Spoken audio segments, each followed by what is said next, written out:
संविधान के अंतर्गत बने हुए कानून की धज्जियां उड़ाते हुए, संविधान को रौंदते हुए राजस्थान सरकार ने जो उसके अधिकार क्षेत्र में ही नहीं, 31 दिसंबर 2025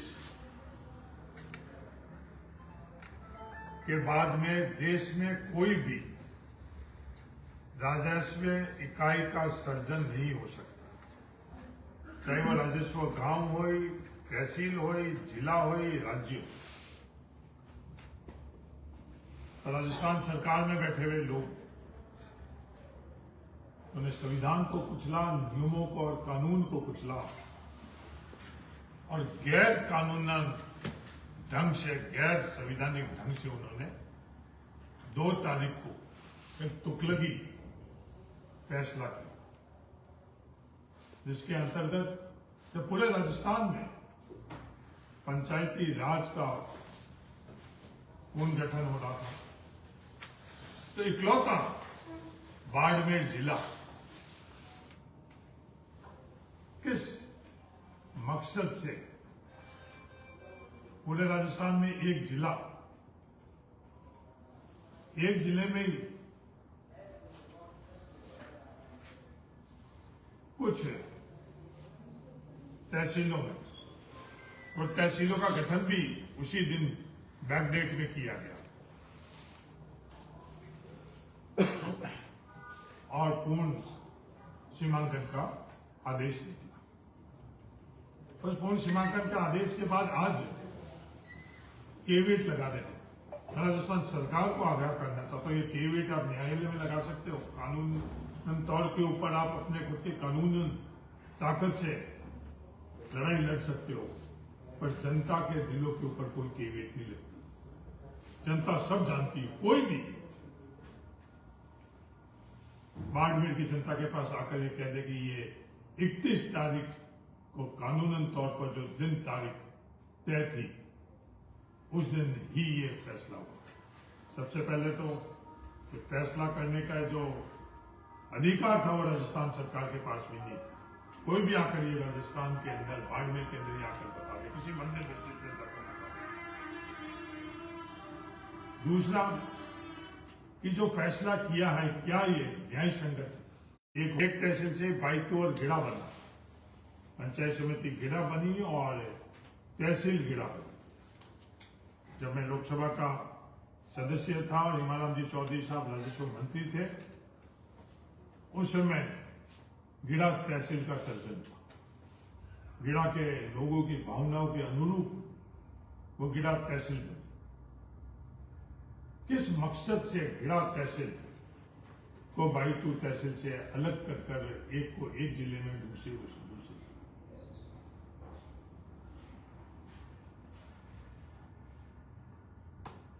धोरी मीनार गुड़ामालिनी से जिस क्षेत्र को निकाला गया, उसका नक्शा कोई भी दे, सिर्फ जातीय आधार के ऊपर किया गया। ये फैसला ये थार की परंपरा नहीं है, ये बाड़मेर जिले की परंपरा नहीं है, ये उस इलाके की परंपरा नहीं है। नियमों को, परंपराओं को, सबको कुचल कर जो फैसला किया गया। एक सवाल करना चाहता हूं, धोरी मीनार गुड़ामालिनी के अंदर तो के विश्नोई जी स्वाभाविक तौर पर उसका श्रेय ले रहे हैं कि मैंने ये करवाया। सही करवाया, गलत करवाया, वो आने वाले वक्त के अंदर जनता उसके निर्णय करेगी। धोरी मीनार की जनता को वो निर्णय ठीक नहीं लग रहा है, धरने पर बैठी। हिमाराम जी चौधरी भी कल धरने में शामिल हुए, मैं खुद शामिल हुआ और आज भी हिमाराम जी धरने में बैठे। तो गिड़ा से बाइतू अलग करना, इसकी जिम्मेवारी अभी तक किसी ने नहीं ली। वहां से विधानसभा चुनाव लड़ने वाले आदरणीय बालाराम जी चौधरी, संसद के भारतीय जनता पार्टी से चुनाव लड़ने वाले आदरणीय कैलाश चौधरी जी,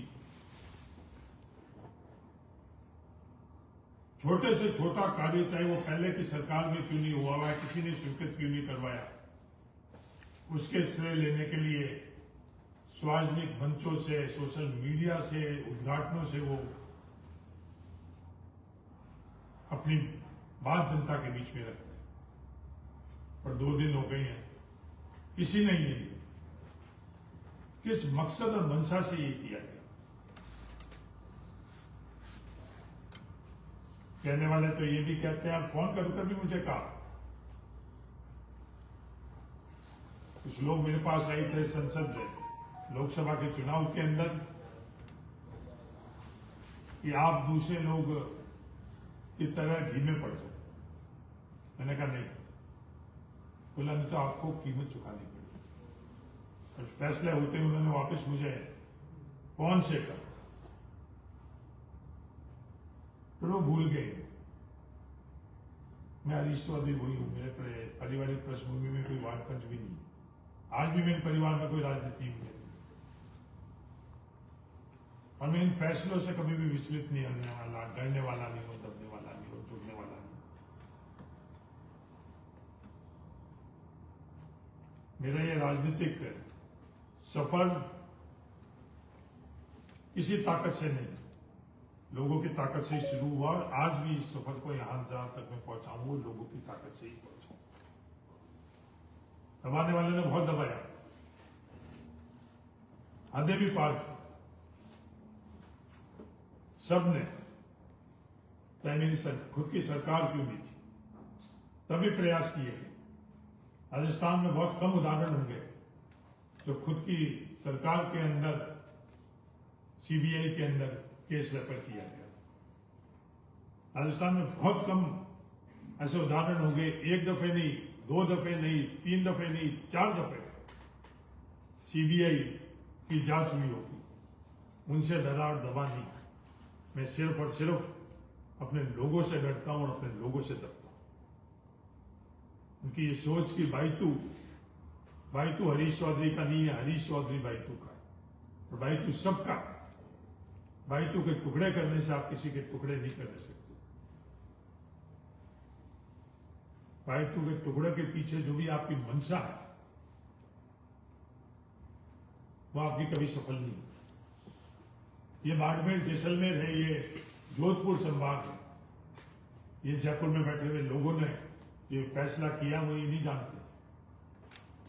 क्या के विश्नोई साहब खुद बाड़मेर जिले के हैं? नहीं, जालोर के। पर ये सवाल कभी भी नहीं उठा। आदूराम जी मेघवाल क्या बाड़मेर जिले के हैं? नहीं, वो जोधपुर जिले के। कभी भी ये सवाल नहीं उठा। प्रियंका चौधरी जी क्या बाड़मेर विधानसभा की है? नहीं, शिव विधानसभा की। साले मोहम्मद जी क्या पोखरण विधानसभा के हैं? नहीं, वो जैसलमेर विधानसभा के। प्रतापपुरी जी क्या पोखरण विधानसभा के? नहीं, वो बाड़मेर जिले के। ये बाड़मेर, जैसलमेर और खार है, उनको समझने में उनकी भूल हुई। मेरा राजनीतिक सफर के अंदर कहीं चुनाव लड़ना मेरी प्राथमिकता ही नहीं थी। मैंने लोकसभा का कभी भी उम्मीदवार का दावेदारी भी नहीं करी, आवेदन भी नहीं किया। पर पार्टी ने जब निर्देश दिया कि लोकसभा का चुनाव लड़ना है तो मैंने सहर्ष स्वीकार किया, और मेरे बाड़मेर जैसलमेर के लोगों ने तन से, मन से और धन से मेरी मदद कर मुझे सांसद बनाया। बाइतू विधानसभा का टिकट के लिए मैंने अप्लाई नहीं किया। बाइतू पार्टी ने निर्देश दिए और बाइतू की जनता ने मेरे को विधायक बनाया। तो ये भूल गए कि कोई जयपुर में और दिल्ली में बैठकर वार्ड पंच भी नहीं बना सकता है। विधायक और सांसद तो बहुत आगे की बात है। जनता को दिलों के ऊपर आप इस तरह की जिला पूर्ण सीमांकन की लकीर खींचकर उन दिलों को जीत नहीं सकते। जनता के दिल जीतने का बिल्कुल अलग माध्यम है, अलग रास्ता है। जनता को जीतने से, अपने व्यवहार से, अपने काम से, या जो आप तोड़ने की, कुचलने की, दबाने की जो प्रयास कर रहे हो, ये थार है। बड़े बड़े आक्रामकता इस थार के अंदर इस प्रयास से आई थे, वो विफल होकर गए। ये थार का इतिहास जानने वाले जानते हैं कि सिर्फ मिट्टी नहीं है, इस संघर्ष का इसका अपना इतिहास है, अपनापन का अपना इतिहास है। जिसने जब ये प्रयास किया उसको मुंह की खानी पड़ी। हरीश चौधरी का कोई भी अस्तित्व नहीं। थार का एक छोटा सा नगण्य अंग है हरीश चौधरी।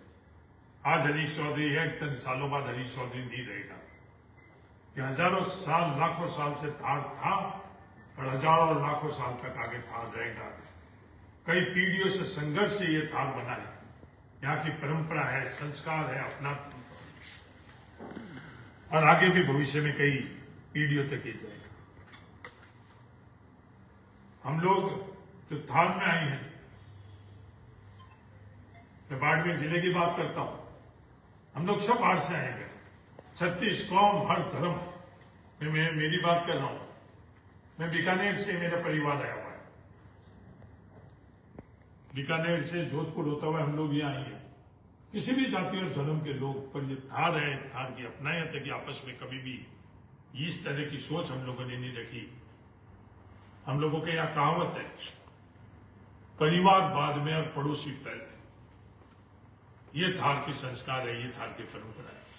आपने एक पड़ोसी को दूसरे पड़ोसी से जो लकीर खींचकर और आपने अलग करने की कोशिश करी है, ये मंशा कभी भी आपकी पूरी नहीं होगी। आने वाले वक्त के अंदर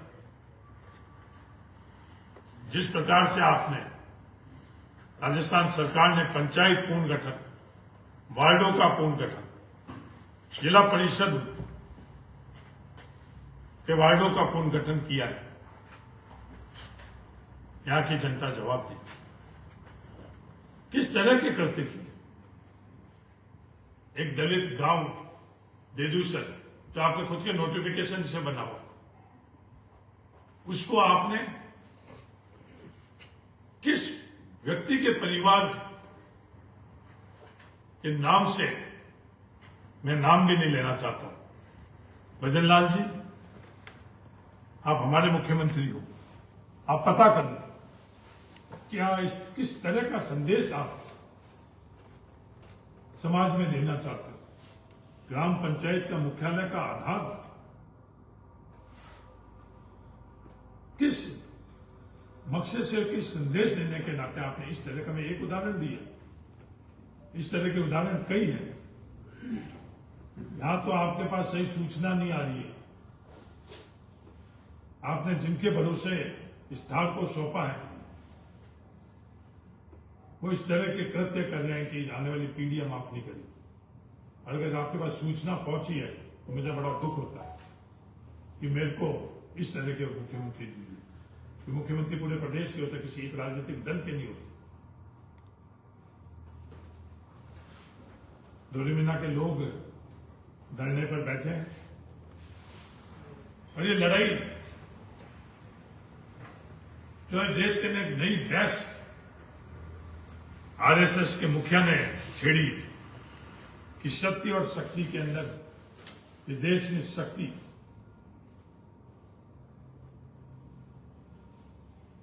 से सत्य को दबाने का प्रयास किया जा रहा है। 180 किलोमीटर दूर लोग पूछ रहे हैं कि क्या तर्क है धोरीमीना बाड़मेर में रहे। सिर्फ सवाल करना अलग बात है। 180 किलोमीटर दूर धोरीमीना का व्यक्ति कहां फालोता जाएगा? तो धोरीमीना से 60 किलोमीटर दूर ही बाड़मेर, ये व्यवहारिक है। और धोरीमीना और गुड़ामालनी पंचायत जो तहसील है, उनसे जिस तरह से ये लकीर खींची गई, उन्हें ये भी बताना चाहता हूं, भारतीय जनता पार्टी को मैं बताना चाहता हूं, जिन लोगों को आपने उस लकीर से तोड़ा है, इस बार तो हम लोगों के साथ रही धार की जनता। 2 दफे जिन लोगों को आपने अलग किया है, वहां के बूथ का अध्ययन कर लो। भारतीय जनता पार्टी के नरेंद्र मोदी जी को प्रधानमंत्री बनाने के लिए उन लोगों ने आपको मत दिया, कांग्रेस पार्टी को मत नहीं दिया। जिन्होंने आपका साथ दिया, उनके साथ भी आप लोगों ने इस तरह का कृत्य किया। लोकतंत्र के अंदर ऐसा बहुत चंद उदाहरण आपको मिलेंगे। हाइस लोकसभा चुनाव के अंदर जिन्होंने भी आपको लकीर खींचकर और तोड़ने के लिए करा था, तो वो लकीर की इस तरफ भी भारतीय जनता पार्टी को वोट नहीं दिया, तो उस तरफ वालों ने भी भारतीय जनता पार्टी को नहीं दिया। अगर भारतीय जनता पार्टी के दृष्टिकोण से अगर आप आकलन करते हो, तो वो भी गए समझ से परे हैं कि ये फैसले के अंदर क्या आधार था। तो ये दोनों आधार अगर किसी को समझ में आ रहे हो तो धार को समझा। एक राजनीतिक दल के नाते, एक बाड़मेर जिले धार के नागरिक के नाते, परंपरा और इतिहास के नाते किसी को भी समझ में आ रहा, कोई भी इसको जायज नहीं। सरकार को भी आगाह करना चाहता हूं, केविट तो आपने लगा दी। जिन अंगुलियों की आप लोग धार में नई संस्कृति पैदा करना चाहते हो, उस अंगुली की ताकत को आप नहीं जानते हो।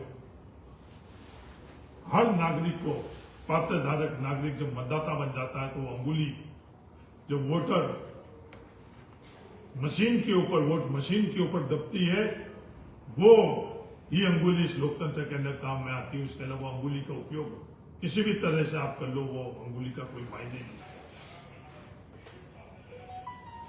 भाई तू में भी आपस में 2 दिनों से चर्चा कर रहे हैं। गिड़ा को भी भाई तू से अलग किया, गिड़ा के लोगों से चर्चा कर रहे हैं, उनमें भी रोज से किसी से भी चर्चा नहीं हुई। मैं सवाल करना चाहता हूं, क्या बाटाड़ू को अलग करने से पूर्व मैंने स्वयं 100 दफे छोटे और बड़े समूह में हर राजनीतिक दल, चाहे वो भारतीय जनता पार्टी के कार्यकर्ता और नेता भी क्यों नहीं थे, सबसे संवाद कर मैं खुद नहीं चाहता कि बाटाड़ू बायतू से अलग हुए, पर जहां वहां के लोगों का बहुमत हर जाति, धर्म, राजनीतिक विचारधारा से संवाद कर जब उन्होंने सबने स्वर समिति से एक दफे नहीं 10 दफे उन लोगों को बैठाकर, जो मेरी समझ थी वो भी समझाई उनको, उनकी समझ मैंने समझी रखे थे। जब लोगों ने कहा, लोगों के इच्छा के अनुरूप फैसला किया, ये कि ये कहानी पाइला की थी, क्या वो रास्ता ठीक था, क्या वो व्यवस्था ठीक थी, क्या वो माध्यम ठीक था, या ये माध्यम ठीक है। इसका फैसला मैं धार की जनता के ऊपर छोड़ता।